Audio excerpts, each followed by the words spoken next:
Welcome to Public Forum, a community outreach program produced at North Idaho College on the shores of Lake Coeur d'Alene. Featuring guests from around the globe addressing a wide variety of subjects, Public Forum serves to educate and enlighten. Please join host and moderator, political scientist Tony Stewart, in welcoming today's guest. I am most pleased to welcome you back to our second program of our two-week series with two faculty members from the University of Idaho and one of the students from there. Last week we were talking about a new program called the Certificate of Completion in Diversity and Stratification at the University of Idaho, and an individual can get that program at the same time that they're pursuing their baccalaureate degree. I'm so pleased to welcome back to the program, first of all, Dr. John Mahelish, who is Assistant Professor of Sociology and Anthropology, and he holds a doctorate degree from Washington State University. And welcome back. We're so pleased to have you with us today. Thank you. Glad to be back. We certainly enjoyed last week's program. And next to him is Dr. Debbie Storrs. She is an Assistant Professor of Sociology, and she received her doctorate from the University of Oregon. Again, welcome back. It was just such a delight to have you here last week. Thank you. And we have a different student from last week on our program that's involved with the program, and we welcome that individual to our program, Jennifer Haylett. And welcome. We're so pleased to have you. Now, what year are you in? I'm a junior. You're a junior this year. And you're majoring in? Sociology. Sociology. Welcome to the program. We're so delighted to have you with us. And as always, it's so good to have Janelle Burke, who is our regular panelist, and she will commence today's questioning to continue to pursue the subject from last week. Last week we talked a little bit about the certificate. Can you just inform our viewers what is the certificate and who is it intended to benefit, and also the fact that it's going to be eventually something that all of us can participate in? Okay. This is a 12-credit program that balances academic content with applied content, coursework with workshops.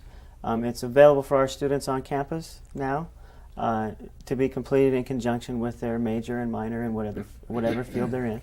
And eventually, very soon, hopefully, we want to make this available to people off campus, professionals, educators, human rights, people who are interested in human rights, whoever wants this kind of education. Okay, and I'm going to just make that a very short round of questioning and let Tony continue with the question. Well, thank you very much.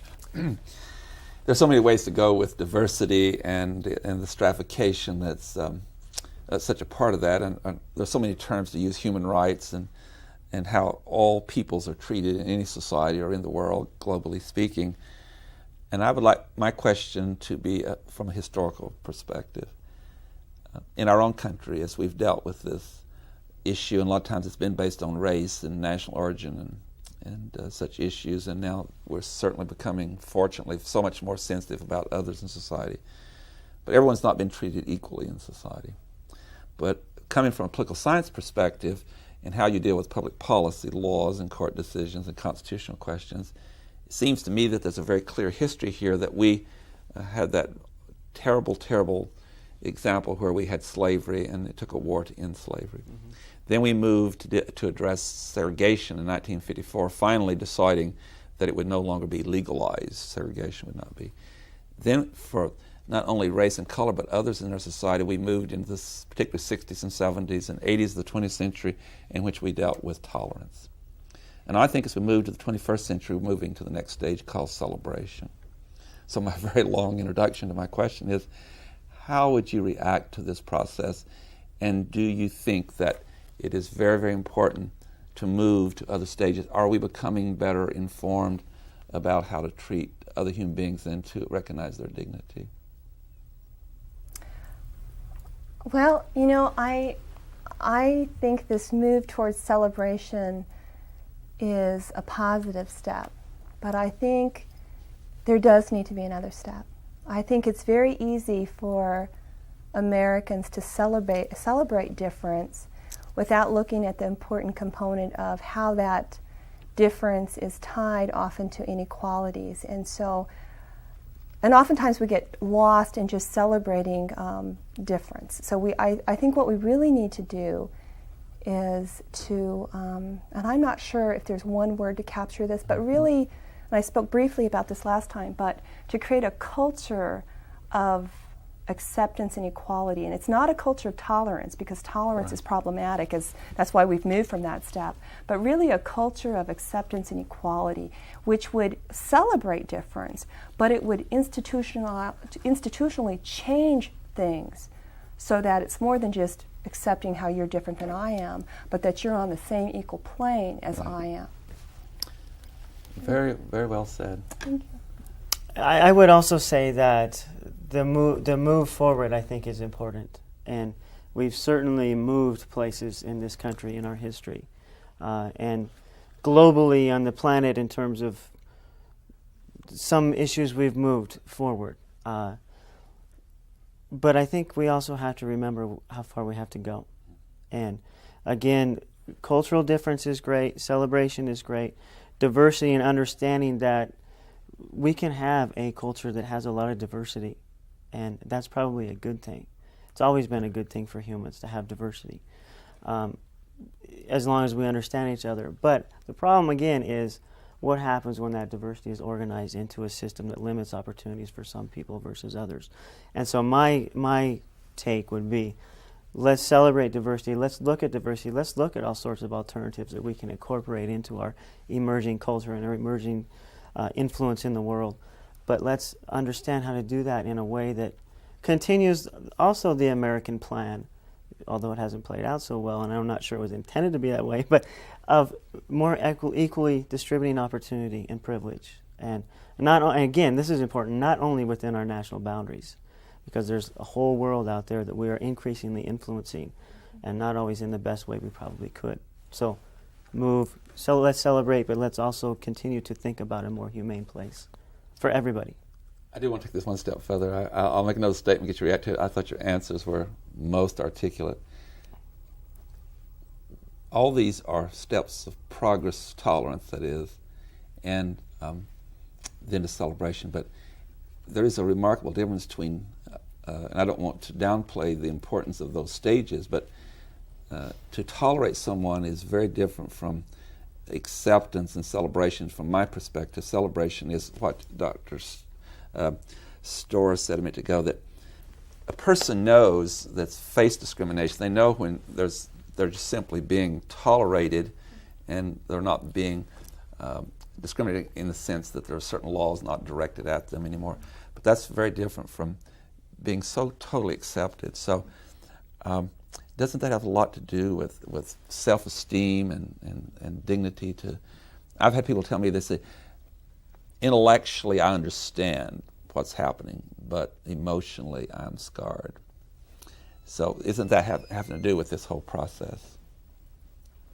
Are you talking about a person who's been on the side of receiving discrimination is emotionally scarred? Yes. Yeah. Right. Yeah.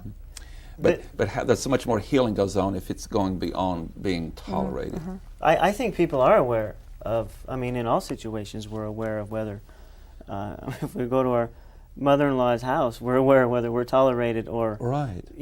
Embraced. And I think people That's a are great aware. word, embraced. Yes, and there is a big difference between being embraced and absolutely, that's the thing. These things are, when it comes right down to it, these things are felt at a personal level in your day in and day out life.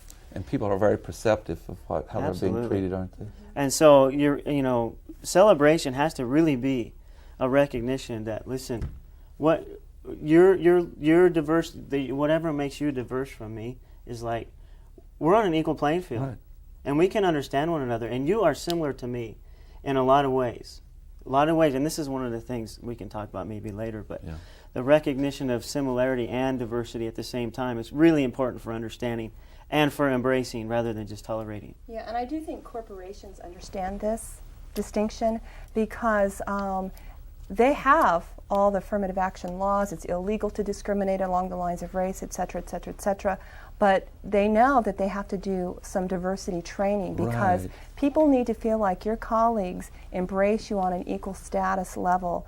Otherwise, that pain, that rejection, I think gets in the way of doing good work. And I think corporate leaders know that. Right. They're really becoming aware of that. They are, yeah. Jennifer, I want to turn to you, and again, as I talked to your peer on the last program, I'm very interested in how students are reacting to this whole process. And my question would be, as you visit with many students at the University of Idaho, which is there are thousands of students there. Are you seeing a difference between tolerance and celebration? How are students dealing with one another in their differences? And do you see a difference now as a junior than you did even when you became as a freshman, or even when you were in high school? I've definitely seen a difference between high school and college, and I think it has a lot to do with the encouragement to critically think and the classes that are available, like having classes based on like race and ethnicity and gender, like opens up the field to start thinking about like your personal experiences versus other people's personal experiences, and being able to like connect with those people on like similarities and differences. And so I think there's a big difference, and I think college like fosters like that growth to embrace each other rather than just like tolerate each other. Do you think that it depends on what high school you go to and its size and where it's located, but at many universities and for your colleges, you automatically are in a more diverse environment than you are in high school in most cases. Was that true of you? Or? It was true for like the second half of my high school. Okay, like, so. sure. But you're also indicating that it has something to do with the programs and the courses. I don't want to have you to say anything you don't want to say. I'm not trying to put words in your mouth, but are you saying that that at the high school level that there's needs to be a lot more incorporation of these issues than is happening now? Definitely. Like I think even if you do go to a high school where you're surrounded by diversity, where there's a diverse environment, if the issues aren't addressed, then there isn't going to be the movement from like tolerating and embracing. And that's what I really appreciate about like the university environment, is that the issues are addressed. They're not ignored. They're talked about like through these classes, and it just allows people to get to know like their feelings, why they feel that way, and where people are coming from. And so. And one final question to you, and that is that I know that people at the college level are adults and people below that aren't, and so there's more, I guess, what we'd call academic freedom and discussion at the university or college level, and so the discussions alone are actually a requirement of universities for academic freedom. They can have accreditation problems, so there's not as much outside influence to try to censor. Is that correct? Yeah, I agree. I think just my personal experience, like in high school. You might move your hand. I'm sorry.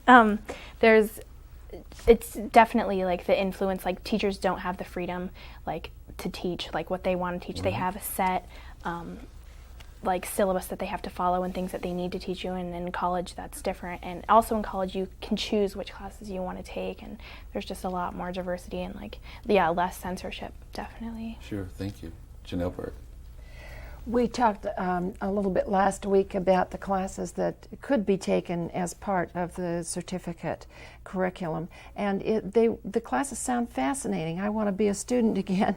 I understand, Dr. Storrs, that you teach the introductory class, but there were some other classes on the list here. One of them is Peoples of the World. Can you tell us just a little bit about, I think Dr. Mihalik, maybe I can talk to that.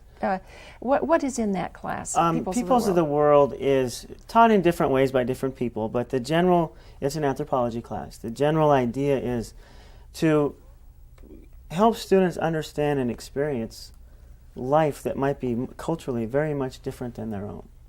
And so typically, the anthropological story is they look at small-scale cultures, not necessarily industrialized cultures. My approach to that would be we'll get in depth into some small-scale cultures and other cultures, not only that are in the contemporary moment, but that have been around a while, and how they live life. And of course, then you contrast it with how you live life. And one of the things you can do is contrast all of that with perhaps how a segment of the population in the United States lived maybe historically, which is what my research does. And so you get students to really kind of, as much as you can in a course, feel what it's like to be like somebody else. But the other important, and so that's looking at cultural difference, the other important thing which I emphasize all the time in my anthro classes, and that is, let's also look at similarity. Because to understand the difference, people are human. And you can find there's some wonderful stories I could get into if we had more time, but you can really see, I mean, you got to relate somehow. That's how we can relate as human beings, is because we hold things in common, despite all the differences. And so I always say when we look around the world, let's really understand how people differ and how cultures vary and all the kind of ways that we can vary, and it's really kind of neat. But also, there's also some underlying things that we're all doing the same. We're all after similar ends. And if the more you can understand that, I think the more you can understand people, and the more human they become, and the better you're compelled to embrace them, I think. And Dr. Storrs, how about Sociology of Gender? Do you teach that class? Yes, I do. Yeah, it's one of my favorite classes. And in that class, we're really looking at how we construct what it means to be a man and what it means to be a woman. So we're looking at the cultural construction of masculinity and femininity. But then the other component we do in this class, which is tied to the stratification piece, is we're looking at how institutions are organized to benefit one group or the other. And so, for example, you can look at higher education and how higher education has always been sort of this bastion for men. And we can look at how that's changed over time, what the experience is like, what it's like today for young men and women in colleges, and if there's any disparities today. Yeah. And now, Jennifer, I understand that you are helping with a class, racial and ethnic relations. Mm-hmm. That's another class. So can you tell us a little bit about that class? What happens in that class? Sure. That's actually a really interesting class that Debbie teaches and I'm a mentor for. We not only address like the different racial and ethnic groups and why they're in the position that they are today, and but we also have a component of service learning in the class, which I'm really impressed with, like getting the students out into the community and around the school and actually taking what they've learned in the class and applying it like to their lives and to their community and working for change within our community, which I think is great. And I also think it's great that we have mentors, peer mentors in that class. How many of you are there? There's, I believe, 6 of us. 7 of us. And yeah, I love that aspect because I think in a class like dealing with race and ethnic relations, it can get really touchy and like people have like feelings that maybe they don't want to admit that they have, or aren't comfortable doing that. But with a peer mentor, maybe you feel more comfortable in a group of your peers, like saying, well, I feel this way, like does anyone else feel this way? And so it's a great class. Good, thank you. Could I add one little thing? Sure. Just back to the Peoples of the World course and relating it to stratification. One of the things we look at when we look at smaller scale societies is the lack of stratification, or the ways they do it different than a large scale society like our own. And that's really interesting to see that. Dr. Storrs, I'm going to come to you with this particular question because you have this huge class, 70, and so what a great lab you have, what a great variety of people you have. And it also shows the popularity as you're developing these courses and programs. I know that on the first program you talked about that you have sometimes guest speakers, you have panels, you have different ways of communicating with that very large class. Could you share with our viewers some of the dialogue that's gone on, again, between the students and how, I'm sure the students come into that class with very different backgrounds and also how they accept that must be different. Yeah, we're covering a variety of different kinds of diversity. And so in this class, we've had a panel of people with different kinds of abilities. And students are required to engage with this panel both in terms of asking questions, but also in terms of trying to make sense of the kinds of stories that they heard from the panelists. I'm also, next week I have a panel of people who do not identify as heterosexual, so people who are gay, lesbian, bisexual, or transgendered will be in this class in a panel sharing their stories, both in terms of the kinds of experiences they've had living in a very heterosexist world, but also how they resist some of the kind of dominant messages we get about sexuality. My students will be asked to prepare questions to ask these individuals about how they negotiate different institutions. But then importantly, there's this analysis component. Students have to make sense of these stories using the theoretical and conceptual frameworks of the classroom to try to put it in some kind of model. How do we make sense of this individual narrative? So, and I have to say, my students are great. They're very, even though they are coming in with assumptions, I haven't had anybody say to me, I'm so uncomfortable with this material that I don't think I can, stay in the class.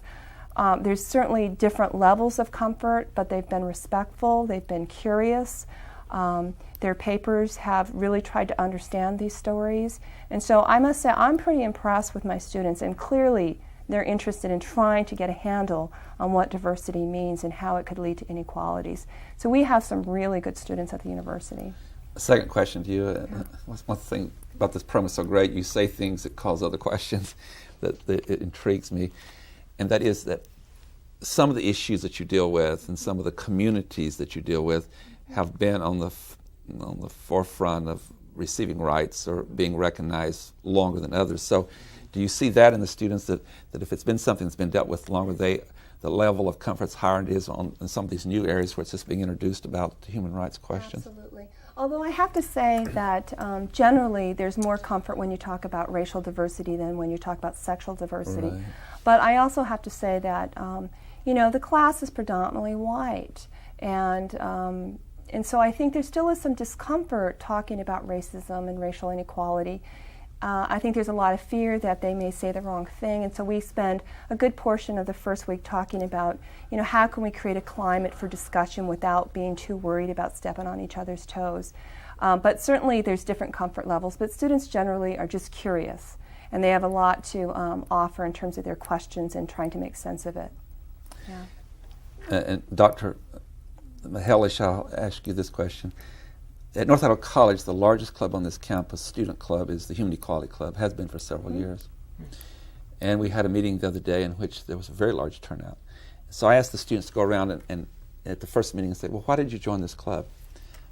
And fascinating conversations. But one young lady said something I want to get your reaction to, or both of you can react to it, and you as a student too.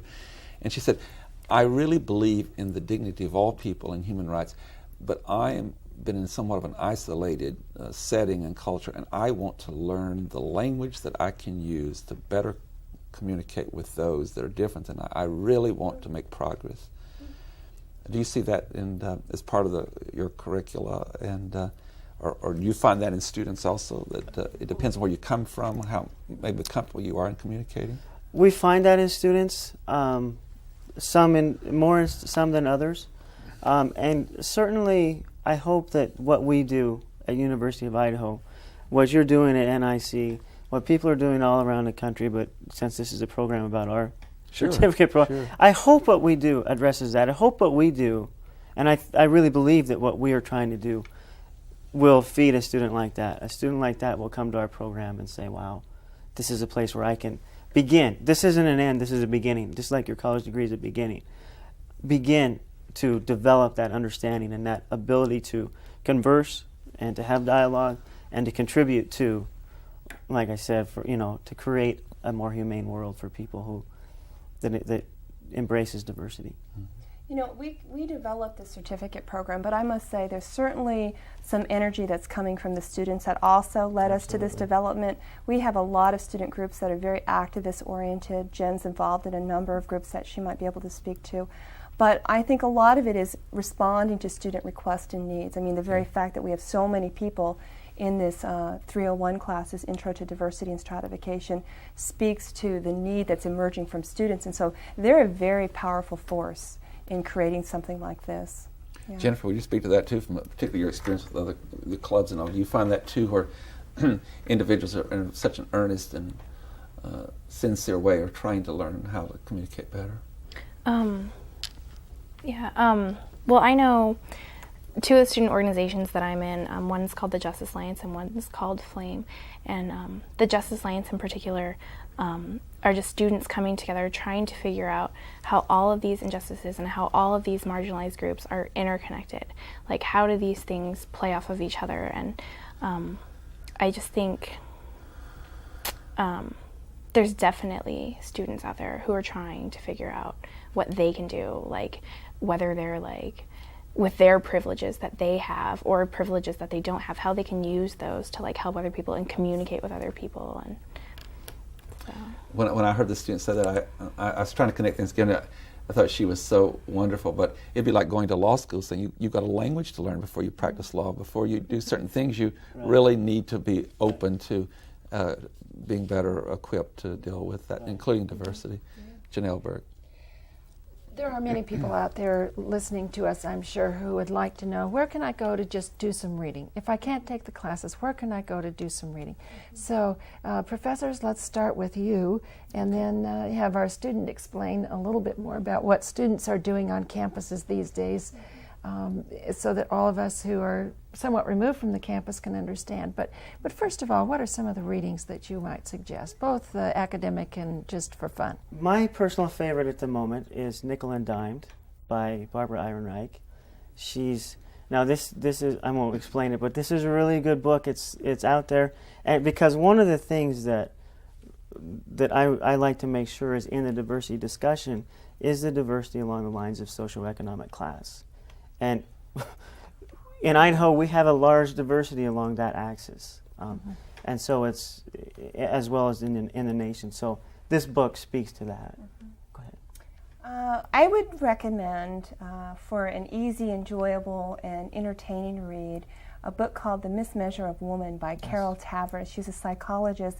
She has a fascinating book that examines gender and gender difference, and she's got such a great sense of humor that it's an enjoyable read. I highly recommend it. Yeah. Any magazines?